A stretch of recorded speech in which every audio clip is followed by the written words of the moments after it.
What's up everyone, welcome to another episode of Speedrunning SC2. The last episodes are pretty crazy. We keep running into pro players and even winning some games here and there. Now today, let's find out what kind of absolute demons we're gonna run into. Let's begin.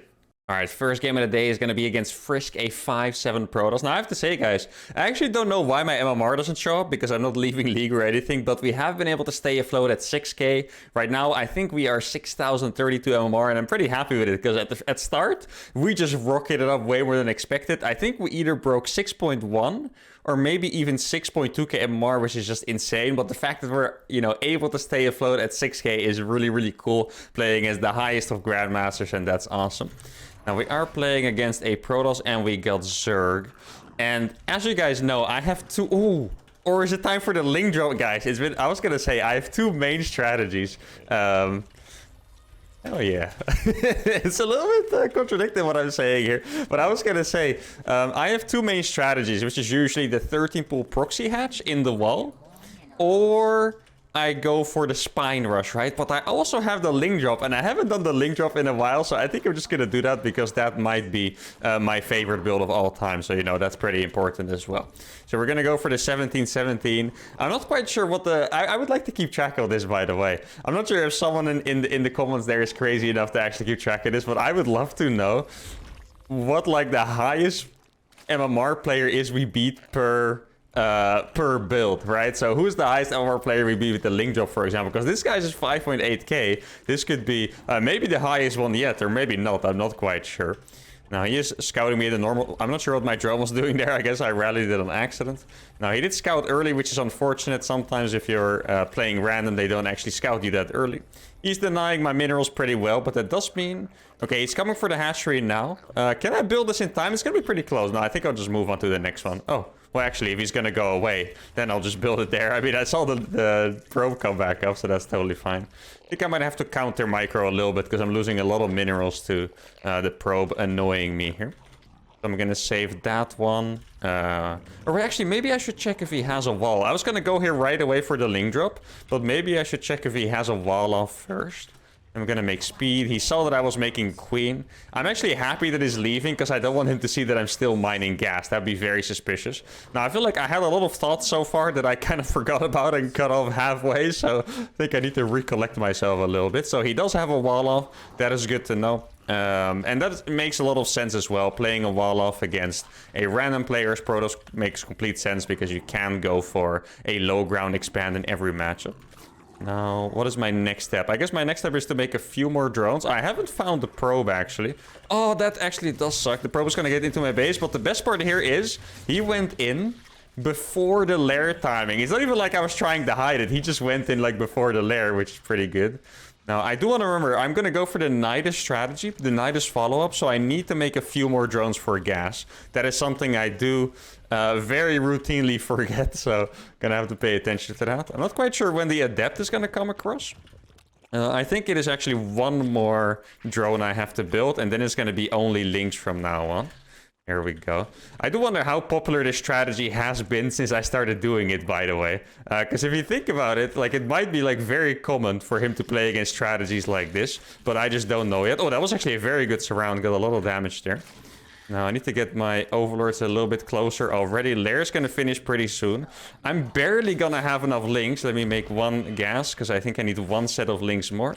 And there we go. And I'm also going to... I need to keep making queens as well.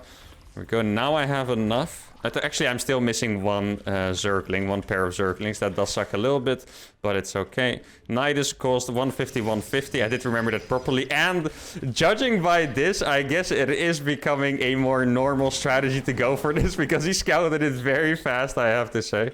Let's get the Nidus going and another queen as well. And now the Lynx are going to start attacking over here.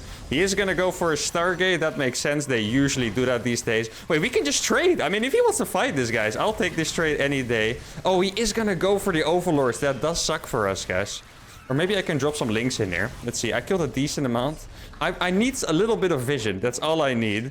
Oh, wait. That link could maybe do it for me. Check this out, guys. I have one Ling in the corner of his base. He's gonna fly straight across the map, it seems like, which would be really nice for me. I'm gonna start some more queens. Let's see. And I'm gonna pop the Nidus down right here. Guys, he might not be paying attention. He's chasing this Zergling around. Look, I'm just baiting the Void Ray. Oh no, he does see it now. Oh, this is gonna be really close, guys. The Void Ray is gonna come across right away. He's targeting the Overlord and not the Nidus. No freaking way, guys. It's actually gonna finish, which is insane. There we go. Gonna transfuse that Nidus, and that's gonna be a really good start here. And now I do need to make it again instantly. Can we kill the Void Ray? Not quite, unfortunately. I'm gonna put down a creep tumor just so I can keep transfusing here. The Void Ray is almost dead, actually. That's insane. Now, I need to get more links into this Nidus already. That would be really nice. There we go. This does finish. Let me target those. Oh, we almost got the Void Ray, but we barely didn't. I'm missing some links. Where are the links, guys? Have I been misrallying? Oh, I have been misrallying a bit. And I think we're not quite going to be able to do it here. That Void Ray is almost dead, but it is not quite dead. And no, we have actually been held. Our legendary strategy might be defeated finally. That actually got healed up. Oh no, guys, this is a tragedy. My most legendary strategy ever has failed us for the first time, I think. Now, let's see. How much time do we have left? We basically have no time left. Do I have... I could technically make 2 more queens and go for 1 more attack. I think that's our only hope here. I do have all this gas as well. I guess at some point you should be pulling out a gas. I think what really went wrong here, guys, is that at some point... I'm not sure how or when it happened, but I just stopped making Zerglings because I had no Zerglings for the attack whatsoever. I think there were like 3 or 4 Zerglings in the Nidus or something like that, which is obviously not enough. Now we have 1 more attack in us. You know, 6 minutes have been reached, so I'm gonna wait for the Nidus to finish. And then, is this Louis calling? I don't know what that means. I wish I did, but I don't. But I'm gonna put all the drones into the Nidus as well, and then just see how it's gonna play out for us. Okay, here we go. All the drones get in there too. And the last Nidus has been put down. There we can go. He probably thought he had his entire base covered, but he didn't. I need this last queen in here as well. Everything needs to come out here, guys. We're gonna put the creep tumor down.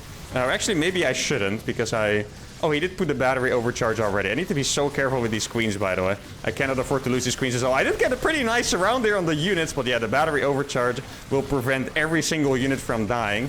Now, I do have a couple more units surrounded here. That is super nice. Let's see. I'm gonna be able to kill that queen almost. He pulled the probes as well. This is becoming a very interesting trade. My queens are doing absolutely amazing here, but obviously there's no longevity in this game for us. I'm gonna put down a creep timber, try to target the Void Rays. I think he has a few too many adepts, so we are gonna get that 1 Void Ray down. I have a few more links on the way. This is absolutely insane. I can't believe this is even gonna be close here, but we are gonna lose in the end. The Void Ray survives, and there we go. GG, well played. Our legendary strategy has finally been defeated, but I think it was because of a unusual mistake by me. I think I was so focused on getting the Nidus up that I just forgot to make Zerglings for a little bit. At least it felt like that. It's also possible that I was F2ing them across and killing these gateways or something. I guess we can check really quick. I don't want to waste too much time on it. But yeah, like at some point I must have just been forgetting to make Zerglings here because there was just nothing for the Nidus. They were all chilling here, I think. Now, those did actually go in,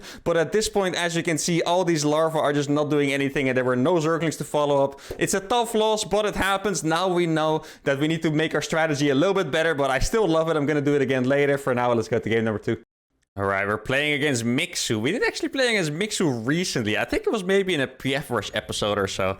And we got Terran. All right, let's see what we can do against Mr. Mixu himself, a 6k Zerg player. Now, what is going to be the right cheese for the occasion? I do have to say, a cheese I've been wanting to do for a while is the Penguin Brothers. Now, a lot of you might be like, Mark, those are not names of StarCraft units. Now, the Penguin Brothers is a classic uThermal challenge, and I really love the timing attack cheese with that. So I think I'm gonna go for that. It's always a little bit scary. Sometimes it looks absolutely amazing. The problem with the Penguin Brothers attack is that it kind of falls flat on its face against roaches, but that's about it, really. If there's no roaches, I think it's one of the strongest timing attack cheeses you can do. So that's what I'm going to go for and see. I'm not sure if I've ever done it against Mixu before. I've definitely played him a good few times. Oh yeah, actually, I remember. Oh no, I don't want to remember. Guys, do not watch the Planetary Fortress Rush game I played against Mixu, okay? That one was painful memories, okay? I did not need that confidence downer just now. Why did I remember that game? No, that's all good, though. Let's see if we can restore our honor with some you know, Penguin Brothers action. Now, if you guys are not sure what it is, it's gonna be a Viking hellbed attack. It's quite all in. You know, even if I wanted to, I'm not going to, of course, in Speedrunning SC2, but even if I wanted to, it's pretty rough to transition out of. So I'm really gonna commit everything, and I might even bring the SUVs into the fray at some point. Now, I still have to scout what he's going for. Did I tell him my race? I didn't tell him my race, okay. So he could technically be going for a pull first. Mixu is usually a macro player, though. You guys might not know him that well, but he is very much, I want to say, a Serral-like player. He's good friends with Serral. He likes to play long macro games. He likes to play reactive. Doesn't usually go for a lot of meme builds like me. So we are a little bit of, you know, polar opposites in stylistic manner. Let's just see what he's going for. I would expect that he might still have gone for a hatch first, actually. Let's see what it is. And there we go. That is a hatch first, so that's really nice to know. And I also saw an Overlord that was roughly around here. Yeah, exactly. There it is. So I can deny it with one Marine.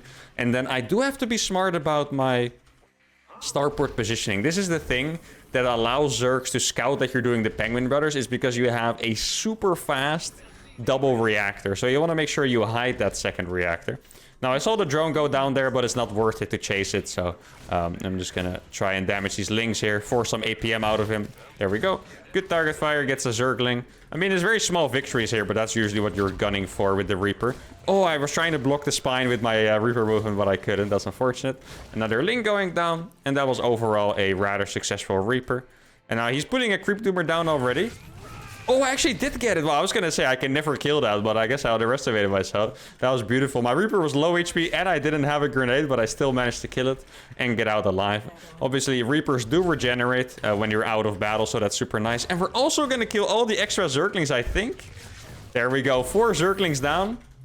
And a Creep Tumor. This is legitimately as successful as a Reaper can get against a good Zerg player. Like, I know if Zerg players are not quite at the highest level yet, sometimes you can just kill 3 drones, but this is as good as a Reaper could possibly get, I think, for me. So, very happy with that one.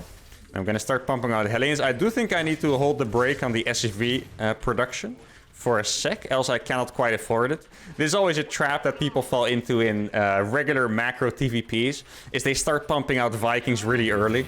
The problem is Vikings are freaking expensive. Like, making Vikings out of a reactor is 300 minerals, and they actually build pretty fast too. So you just, yeah, you pretty much get no money at all. You cannot expand, you cannot do anything like that. Good thing in my case is that I'm not trying to expand, so that's where, you know, my production for Vikings is gonna come from. Now, he was trying to get across the map with Zerglings. That's a little bit suspicious. Let's see if he has extra gases. This is how you scout. Oh, he was going for a Link Float, actually. That is very unusual, I have to say. But with some good micro, we're going to get out of that just fine. There we go. Not even going to lose any Hellions, perhaps. Let's see, we're going to lose 1, probably. But yeah, that was super worth it. I actually even reacted pretty late, so that's beautiful. And the best thing about all of this, guys, is that he didn't scout the reactor, I think. He could have barely seen it. I think he didn't see it, though. Now, there's an art to this Viking usage as well. I know it's getting a little bit deep, but there's an art to this as well. I'm hunting for an Overlord with these. There's usually only 1 Overlord on my side of the map, right? And I don't want him to know that I have 2 Vikings. So I need to stop moving the other Viking. Yeah, exactly. As my one of my Vikings finds the Overlord, basically. And now we're going to hit super hard with the Penguin Brothers. This Overlord's going to die before it sees anything, which is great. And now we are going to race across with 4 Vikings, 1,000,000 cars. And this is going to make for a beautiful timing attack here. I think he might not have an idea. He did see that there was no third and that I already had 4 Hellions. If you play 3cc, you wouldn't have that many Hellions yet. So that is potentially a sign for him. But we're going to see how well he deals with this after all. And here we go. Here are all the cars. The Vikings are going to land as well. The Penguin Brothers are in full force here. The first queen is going to go down easily. And now we're going to be morphing these as well. I'm going to launch the depot just in case. I think he's probably morphing Balings on the left side over here. But yeah, this attack is going to be super, super strong. So much firepower. And even the queens are going to fall pretty fast. I really thought there were Balings on the left side here. But I didn't see any. So that is a little bit surprising. He might have them up the ramp. So I do need to do splits. Now, there's no Balings here. And this is when the Penguin Brothers are so good. Normally, you don't have the extra firepower of the Vikings.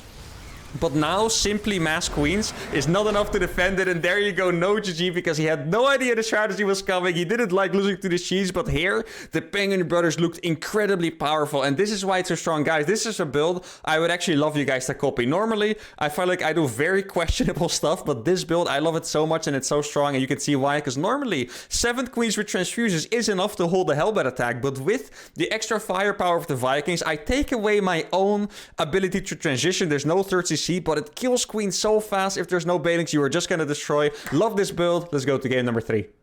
Alright, we're playing against Macro Zerg. Okay, that sounds very suspicious to me. Playing an Ancient Cistern. And I'm gonna be playing as Protoss. I'm gonna tell him that I'm Protoss. And good luck, have fun. Now, I know from experience, guys, that you can never trust these people, okay? If their name is like Macro Zerg. There used to be a Protoss called Macro Player. Guys, you can't trust those people, okay? We are about to be Proxy hatch, Nidus, Ling dropped, 12 pulled, Roachal and Bailing busted all in one. I can promise you guys that much. Those are...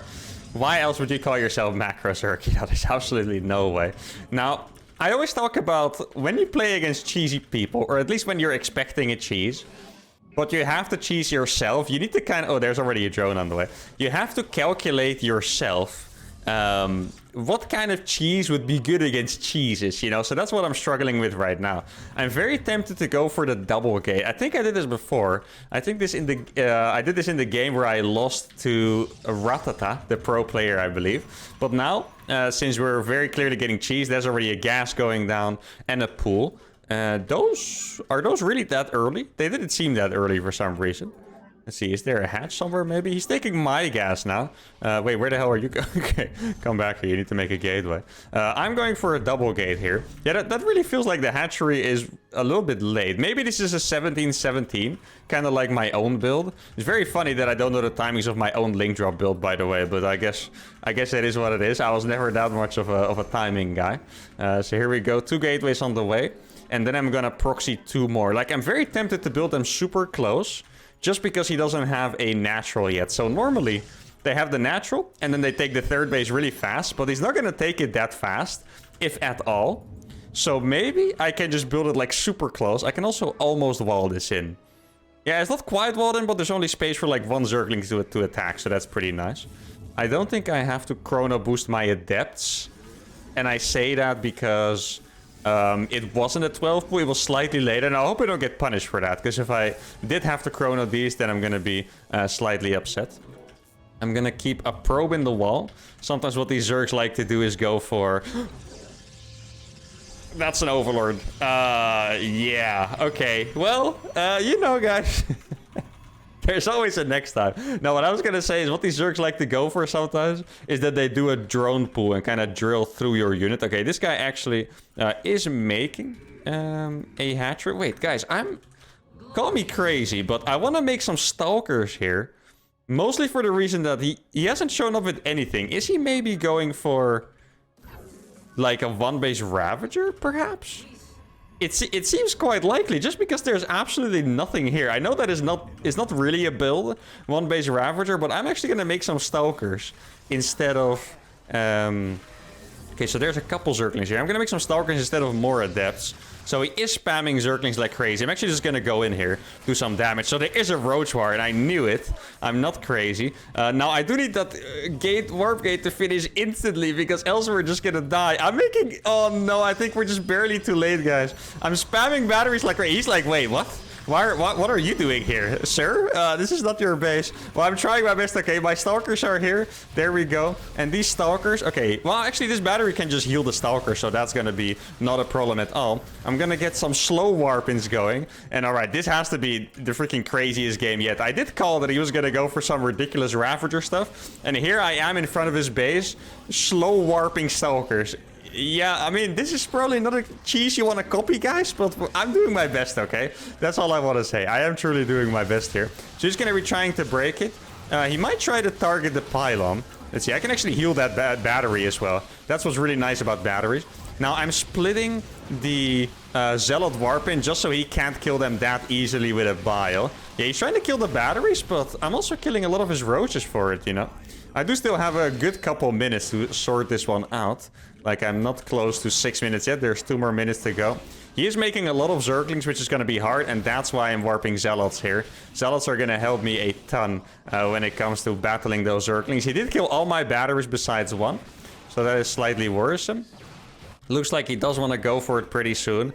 I'm still just trying to slow warp it as many Zealots as I can, but it is pretty tough. Oh, now we can get on top of the Ravagers. If he's going to be fighting those Stalkers instead. Let's see. There we go. I'm warping a few more Zealots. He's trying to bile on top of them. I feel like I'm doing a decent job microing. I'm not quite sure if it's going to be enough, though. This really is a crazy dance of micro here. Let us try to get the last Ravager. Oh, he went for the Zealot. And that was warping in, but he's not going to kill the pylon, guys. And now his queens are suffering. I'm going to warp in a few more Zealots. That one is going to die. That queen is also going to die. And this is beautiful. And I think we have actually gotten ourselves a lead somehow with this absolutely absurd attack that makes no sense. He's going to try to be killing this pylon. And he is going to succeed, I think, unless we get a really good force field. Okay. Oh my god, that was almost the perfect force field. That could have been absolute insanity if I got that one off. But we are still alive here, and now I'm going to go into the main base. That's a free roach. Well, he actually does get a Zealot for it, unfortunately. I wish he didn't. But there we go. And now we're going to go up into the main base. And I just can't imagine that he has a lot of units left. Keep in mind, guys, I killed his queens. He lost the larva of the natural. And we are actually going to be able to beat Macro Zerg in an absolutely ridiculous game. Now, I do have to say, I am right. Or I'm happy that I am right, that he was going to do the most ridiculous cheese ever. I said he was going to do like a proxy hatch, Bailing Bus 12 pool. What he did in the end was almost as crazy as what I said. He went for a 17-17 to then expand, to not make any units, make Link Speed and the Roach War, and then try to go for some kind of Ravager Ling attack. And Archie, I don't even know how we won this game. I tried to 4-gate him. I literally built batteries in front of his base while he was aligning us, and it still worked. I think I built like 5 batteries or something, warp-ins here. He even scouted the proxy, by the way, and it still worked, guys. This was an absolutely insane game. Couldn't have wished for a better ending. Hope you guys enjoyed it as well. Make sure to give the video a like, subscribe to the channel, and I'll see you all for the next episode. Adios.